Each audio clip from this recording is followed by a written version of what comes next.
Welcome to the show that looks at truth, fiction, and reality with a smirk.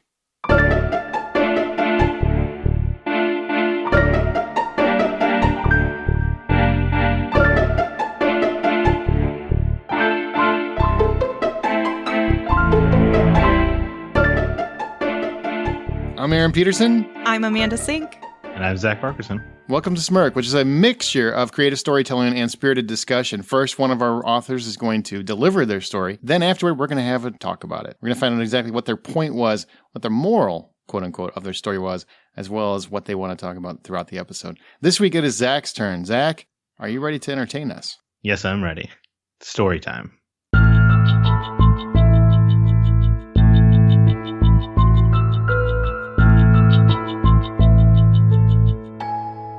Sarah and John are in love. Pure, unadulterated love. They've been together for over a year and a half now. They live a good life in a good apartment with two cute little pups. They're happy in a way few people truly are. They met at Sarah's work. She works at a men's fashion store in a big city.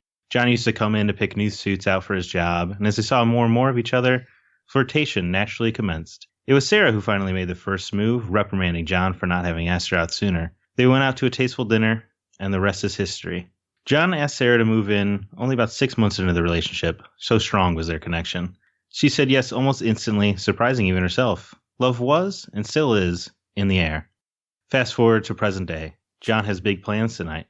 He's booked a table at their favorite restaurant, and he plans to propose.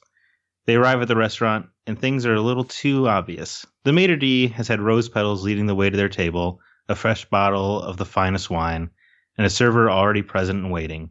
Way to ruin the surprise, John thinks to himself. Sarah's confident she knows what's about to happen as well, and she's excited. Needless to say, dinner concludes, and John drops to a single knee and asks the magic question. Sarah squeals with excitement and screams yes. However, she immediately hesitates after saying yes. Sarah needs John to meet her family first, and he never has. But John has always avoided the topic of meeting her family because he's nervous. He has a pretty good idea of how they'll react already. Sarah is ever the optimist, but she doesn't seem to grasp the situation. What will her parents think of John, considering Sarah's 25 and John's 55? Whoa! Plot twist. Woo! Yeah. Bury the lead on that one. So, what do you guys think the point of that story was? Oh, that was Age difference. That was the end of the story? Oh, yeah. I'm leaving it on a cliffhanger. Probably more obvious, this moral. Age difference? That's what you Age think? difference. I have judgments in age on dating, or age ain't nothing but a number.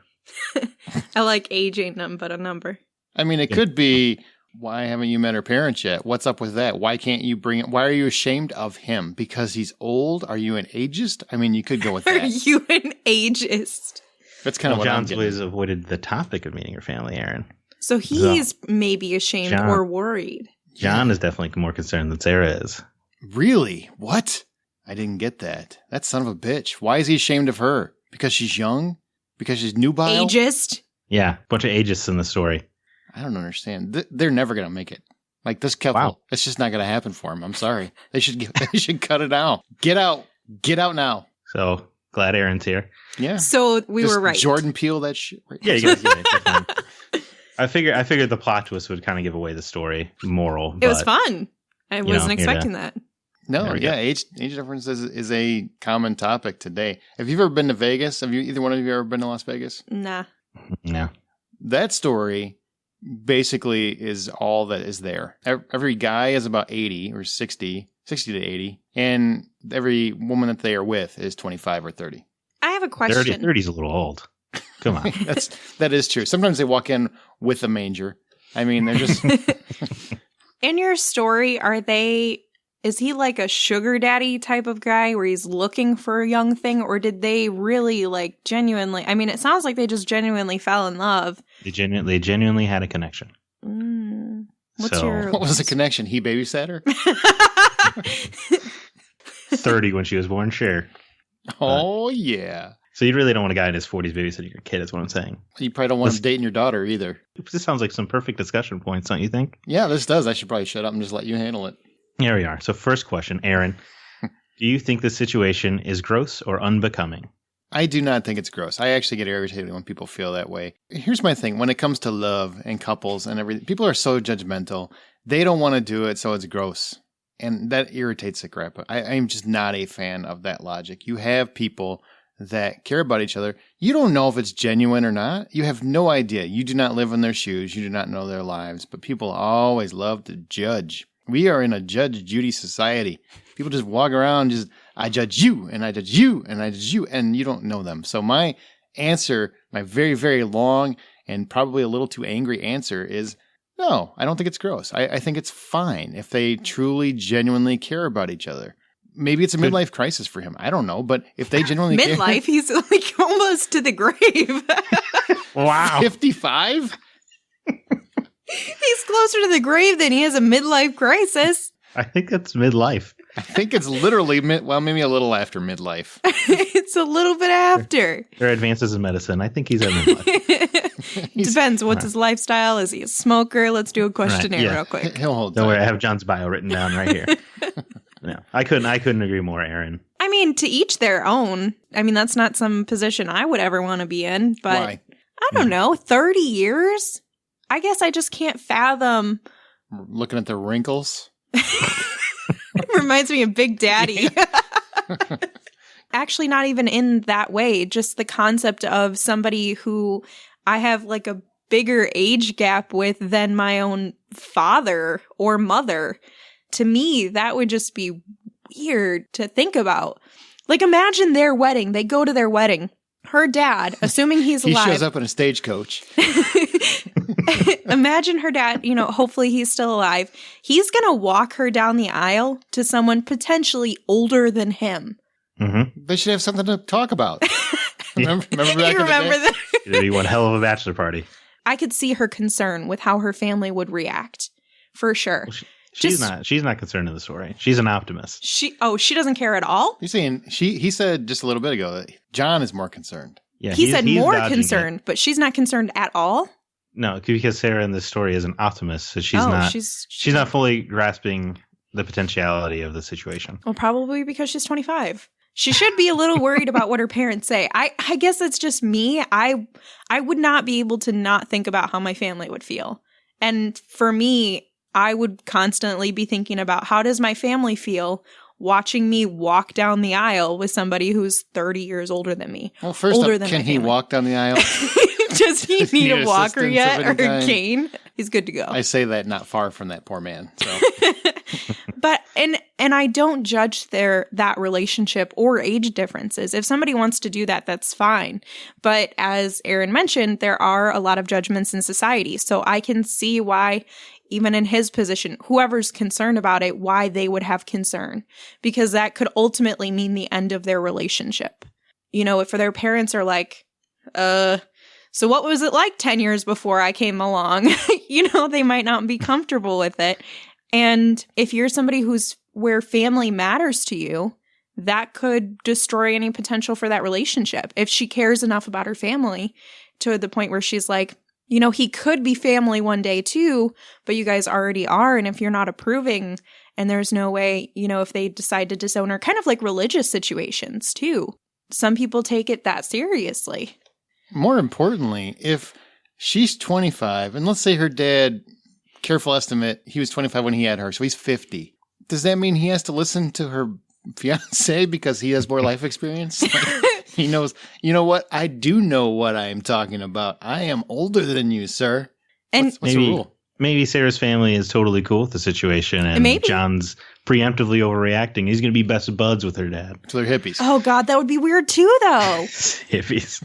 Like, what if they're like, oh, let's go grab some beers. We're close to retirement. Wait, and then they go to why is grab that some beers. weird? Why and is then that weird? They're golfing buddies, and, except when he starts talking weird stuff about his daughter. That would make it weird.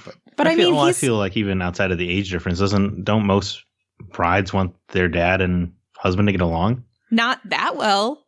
Like, I want you guys to have a conversation. You don't want them to go fishing together? I don't know. Oh, very interesting. Why, in your story, why is John more apprehensive about it? Is it just because he feels self-conscious because he is older and he feels that it's going to be difficult for him in your story? Of course. I mean, of course he's afraid of meeting the family because, if they are grossed out by the situation, he could lose Sarah. Well, this is your story, so you actually did answer it, so my hypothetical doesn't really matter. But in You can rewrite it. in the scenario, it could be that the older person would be more concerned because older generations at this point are a little bit more judgmental when it comes to those sort of situations. Totally disagree with you. You think so? Yeah. I Based You on think. think Las older Vegas. generations are... Exactly. You think they're more accepting of No, I don't think age they're more differences? accepting. I think the younger generation tends to think that they're more accepting, but I see them judging people for just different things. They're just as judgmental. They just don't judge them on the same things. So you think that older generations are judging on I think both other things but not age? Honest answer. I think both generations, all generations, are judgmental in society. Mhm. They just judge on different merits. Definitely. Where this younger generation might not judge so much on race or gender issues or stuff like that, and the older generation did. The newer generation does judge on other things. Overweight, what you enjoy, what your hobbies are. You know, there's always something that somebody's judging somebody for. So I always kind of get, I'm not taking offense at you, but I get irked at that argument because people often seem to feel like the younger generation, you know, we're more involved, more advanced. No, you're not. You're just mad about different stuff. Well, and that's not what I was saying. I was still going along with your point that actually of like how, to me, I feel like older generations are more judgmental of things like age and homophobic, you know, if they're a little bit more homophobic. That I would agree with, yes. So my thinking could be if somebody is a little bit more concerned and apprehensive because they're the older party, it could be because they grew up with those people that are of that age group. So they understand their mindset of they're probably not going to be as accepting as my optimistic 25-year-old girlfriend is hoping they will be. I don't know. Sounds... That was winded. Yeah. Moving on. Do you think gender roles play a part here? What if Sarah was 55 and John was 25? I am glad you asked that because I wanted to flip it, but I'm like, you know what? I keep cutting him off, so I should probably just let him ask his questions. I think that absolutely the younger generation would be just as judgmental in that respect. And I don't know why that is. I don't know why that's different, but I do believe that it exists. I think there is a stereotype in society, and it is one of those things where people just don't see it the same way. I don't know why that is. I do believe people see it differently, and it's not fair, but I do believe it's there. It might have something to do with the idea that older women are considered cougars. And so it's like a prize to go after and win an older woman when you're a younger man. Whereas for women, if you're a younger woman and you go after an older man, You're all a gold digger. all you have is the scene from Big Daddy. And if you know what I'm talking about, you know what I'm talking about. And so there is that, just, I feel like that stereotype is alive because it's okay if it's an older woman because, you know, that's hot, that's attractive. You're getting an older woman who's experienced sexually and things like that. Interesting. That's not the way I would see it. Or I think most people would see it. Most guys would see it. I can't speak to women. I'm not one. Yeah. Yeah, finish your thought, and then Zach and I will chime in with our lovely man thoughts. I guess it's just, and that might be the perception that I've had of, you know, from the encounters I've experienced where guys seem to, at least some that I've encountered, seem to chase after older women because it's like a prize to them to be able to attain someone that's that experienced. And usually those are successful women that are a little bit older and etc. Where for women, if they're going younger and they're going after an old guy, it's just you're going after an old guy. Interesting you say that. I was looking at it from the perspective of the older people in the situation, right? If you know John and he's going after a 25-year-old girl, you may think him lecherous or like a predator. Or creepy, yeah, something like that. But if Sarah's 55 and she's going after a young guy, then it's like, yeah, girl, get it. You go get it, you know? That's another excellent point. I think a lot of guys don't see it. Okay, I'm going to take you inside the brain of a pigmen. Okay, pigmen. They do like younger women. Which are, unfortunately, there's a lot of pigmen out there. I am not one of them, but I do understand how the pigman thinks. He ain't saying he agrees with it, but he understands. I 100% am saying I do not agree with it. But I know a lot of them exist. And how they look at it is, John, look at him. He's got a 25-year-old woman. What? Good for you, John. High five. Sees a 25-year-old guy going after a 50-year-old or 55-year-old woman. Hey, John, what the hell's going on? There are so many hot 25-year-olds you could have instead. Why that's there? Because men are pigs. So it's 100% not fair. But it is there. And that's how I was saying that I think a lot of guys feel And I completely agree with you when I think about it, because there was a study, I think through, I won't say the name of the company, but there's an internet dating website company that released their statistics. Is it Tinder? No, it's like That's good because I don't want my data getting out there. You know what I mean? It's very important. eHarmony, if I can say it. They're not a sponsor, so it's I know, fine. but I know It's sometimes okay. you can't talk about the companies. Well, they're on not a the- sponsor. I ever, love no. Taco Bell. Anyway, so there's a statistic that eHarmony had released about the typically searched and sought after profiles for each age range. Mhm. And for women, theirs tended to stay with their age. So they didn't really go opposite from their age. Sometimes that you did see that it was, sort of a little bit Stay older. with their life experience. Yeah. But for men, when they're 18 years old, they're looking for someone who's in their 20s. Mhm. When they're 20 years old, they're looking for someone in their 20s. When they're 25, someone in their early 20s. When they're 35. We see where this is going. Yeah. So it's like the Up old, until they're like 60-something, 70-something years old. And that was part of their statistics, is that they tend to always go for the young ones and stick with the young ones. You know what I love about high school girls? Oh, God. The more you age, they say the same age. The older you get. The older you get, they say the same age. I'm sorry, Aaron. This is clearly your area of expertise. Oh, Just man. just being clear. How do you feel about it, Zach? I mean, this whole debate. I think gender plays a role in it. I feel like I spoke to it earlier, right? John would be seen as lecherous. Sarah's seen as a go-getter. Get the young man, I think, or at least among people in my age demographic, I feel like. I work at a fine dining restaurant right now, and you see guys bringing in young girls, and it's always like snickering behind, in the back. The servers are like, "Oh man, you see that guy? Did bring his escort in, right?" But whenever an older lady brings in somebody that's younger, it's quite the contrast. They're like, "Yeah, man, good for her," and it's interesting to see that play out. That's pretty sad. Like I said, we're a very judgmental society. There's We really nobody I know that doesn't judge, Mhm. including myself. I'm including myself. There's something every single person I know judges other people for. Which is a perfect segue into my third question, Aaron. That's what I was working on. Segues for Why you. perfect expert? You've done this before. Why does society feel a need to force their opinions about other people's situations? Ooh, I'm glad you asked, Zach. It was a nice segue. Why? Honestly, I don't know the answer to that. That's a hefty question. What I think is that people live in glass houses. I think everybody knows that. We all love our little glass houses, and we love to judge other people because of whatever pitifulness we have in our own lives. The most judgmental people I know are typically people that have very sad lives. They have something either went horribly wrong for them. They have something that just never worked for them. They have some thing in their childhood, something in their adulthood, some pain that they can't get over, and they correlate it with whatever they're very judgmental about. That's what I think happened. The most judgmental people I find are almost always, I hate when people use absolutes, but very often people with a lot of pain or a lot of baggage, and they just can't seem to let it go. The most open-minded people I know are typically people that know how to let things go. And they just accept people for what they are and who they want to be. And I mean, fully. Most of society just needs someone to blame for something so they can feel better about themselves, is my opinion. All of that talk was to get to that opinion. So the great majority of judgments, I think, come from people that are just very unhappy. And they just need to inflict their pain elsewhere. So they judge other people. The bully mentality transcends into adulthood.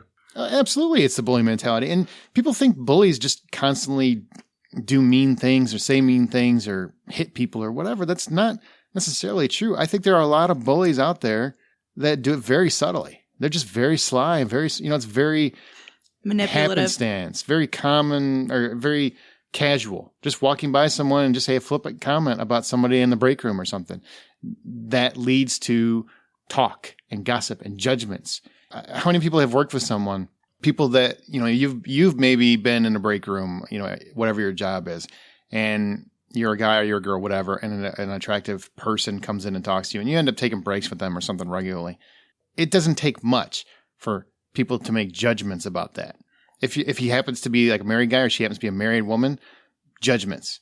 Well, I mean, he's obviously having an affair. She's obviously having an affair. They obviously have they're dating, whatever it is, people love to inflict their pain on other people because they have sad, sad little lives and they just want to judge other people. It's a product of sadness to me. Glad to see this topic really brought out some of your opinions there, Aaron. I am not a fan of judgmental people. I've been guilty of it. Everybody's been guilty of it. But it is one of those things where I think as a society, we keep touting how open-minded we are and how evolved we are. When I see every day, people are not so open-minded or evolved. They might be open-minded on a topic of race or sexuality or gender identity or something like that. But then you see them doing things like that, where they're, without realizing it, causing pain to someone else by judging them and what their actions are, that they don't know anything about them. They don't know their circumstances. They don't know them. They're just judging them. It's not as cruel as judging someone for their race or their sexuality, but it is just as painful in a way, because you're inflicting your opinion and affecting their lives for no real evidence, with no real evidence. You're just doing it because it makes you feel good. That's like wrong. Slut shaming. That's that a too, perfect yes. example, I feel like. Like, you don't know them. You don't know what they went through. You don't know. You don't have a right to do that. It doesn't make you a better person because I accept gay people or I accept minorities, but I'm going to go over here and slut shame this poor girl. You don't know what her situation is. You don't know why She probably doesn't even spread her legs like you think she does. She's just wearing an outfit that makes her feel comfortable and attractive. And whatever her reasons for doing it, whether it be for herself or for someone else, that's her own deal. I guarantee you John likes it. Yeah. No problem. I challenge you to follow that up, Amanda. Well, I'll keep mine short since I'm usually the long one and he took the long-winded response. I apologize if I was too long. I lit a fire under Aaron Peterson, I feel like. You did. It's scorching. So simply, I agree that there is some sort of, when someone is dealing with a lot of sadness, that kind of emits into their judgments and perspectives of the world. But I think it really also comes down to, if I wouldn't do it, you shouldn't do it. If it grosses me out, it should gross you out. If I don't accept it, you shouldn't accept it. And that's really what it is. In simplest terms, whatever their motive is for not accepting it or not liking it or not wanting to do it, that's their own. That may be from a place of sadness and misery, and it may just be from a place of discrimination or judgment. But whatever it is, it's just coming from, I say no, so you should say no. And that's not fair. My life has nothing to do with your life. Unless we're the two people deciding on this relationship, in this scenario, if you're John and I'm, what's her name? Sarah. Wow, you can't even remember her. She's not even a person to you yet. She matters. Wow. But if you're John and I'm Sarah, that's the two people that should, truly matter in terms of the opinion of things. But it gets escalated into the situation of everyone else who's around.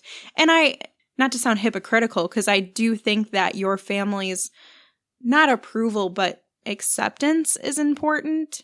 And I still think if you believe in it and you're okay with it, you should fight for that. You shouldn't just cower down and fight do nothing. For your love.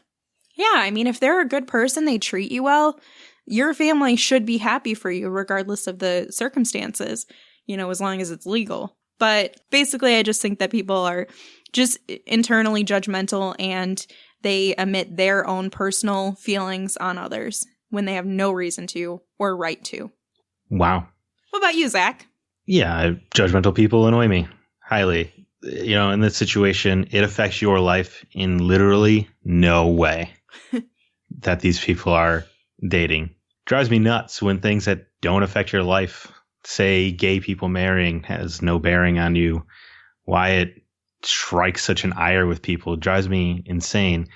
And of course, I'm not saying I'm immune from it. Anytime I see a vegan, I scoff. It's impossible not to. But I don't understand what drives people to be so cruel to complete strangers. And maybe it is they're complete strangers, and the anonymity allows you to shame somebody and make yourself feel better about something. Maybe you're upset that you're not John, so you belittle him. I am. Yeah, John sounds like he's got things going on. John and Sarah both do. Aaron, they're in love. Yeah, it just drives me bonkers. Do you see that a lot in the city? As if the suburbs are abandoned. Yeah, you guys living at a comparative cornfield out there. I think you see it a lot everywhere. How do you not see it? No, I Right? do see it. I do see couples that are there's an obvious age difference, and I'll be honest. I will be 100% honest. I have made judgments on that at times. Like, wow, that took me by surprise. That must be his daughter. Nope, they're dating. That's a lot of extra math there. No, I mean it takes you by surprise. Yeah. I'm not offended by it or bothered by it. Just more, well, I didn't see that coming. I assumed he was her dad. Because I think as a society, we have this construct in our minds that we have to be the same age to be in love or something. Because, well, you have to have similar life experiences. No 25-year-olds can relate to a 55-year-old. What can they talk about? You don't know. They might have a very old soul. They might be very mature, and he is very immature. I don't know what the age is, but they get together. They have very similar interests. They love the same things. They love wine or flowers or movies or travel, whatever it is. They might love the same things. You don't know. So I just find a hard time judging somebody for that. Why put so many restrictions on love?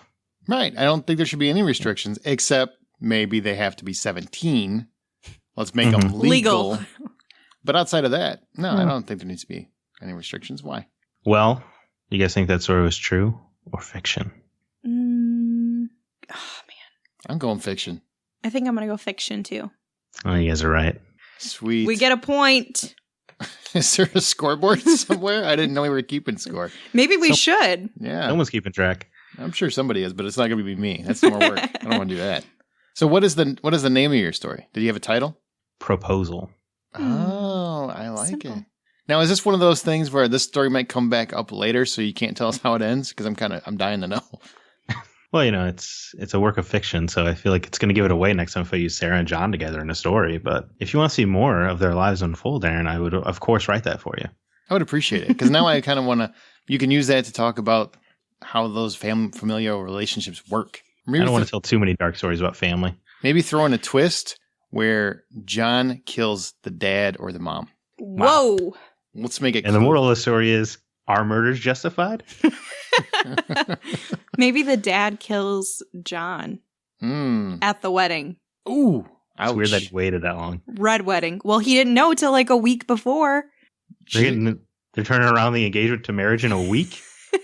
They're in Vegas, maybe. Times are fast these days. People do not have the patience for elongated relationships. They need to get it going. Let's go. You're not wrong. First Snapchat story is the engagement. The second Snapchat is the wedding. That's exactly right. Okay. Well, as our show goes, we will occasionally pick listener stories to read and discuss on Smirk. If you'd like the opportunity to have yours read, email it to mystory@smirkpodcast.com. That's mystory@smirkpodcast.com. Join the conversation by joining our Facebook group or follow us on Twitter @SmirkPodcast, and be sure to use the show's hashtag Smirk. Don't miss an episode. Be sure to subscribe to Smirk on your podcast app of choice, and check out our website at smirkpodcast.com, where the stories will eventually be up there for you to read in full. And hopefully, Zach, are we going to have an ending? I mean, I feel like you're putting one up. You might as well just end it for me, really. I'm dying to know. Yeah, I'll resolve the cliffhanger at a later date. It'll be an annual story, and I just keep updating you. Of their life. They have a baby, and what happens to the baby when... Right, because dad's not around anymore because her dad murdered him. Exactly. Or he died of old age. Yeah, more than likely he did. What'd you die of? Natural causes. Women already typically outlive men. She's got to like triple that now. That's right. That's funny. And before we head out, I want to give a special shout out to Beth for helping me come up with the title of Smirk. Thanks so much, Beth. And also for everybody listening, if you haven't subscribed, please do so. Obviously, we're still finding our footing with the show, but I hope you guys enjoy it. We've got some great stories to tell you.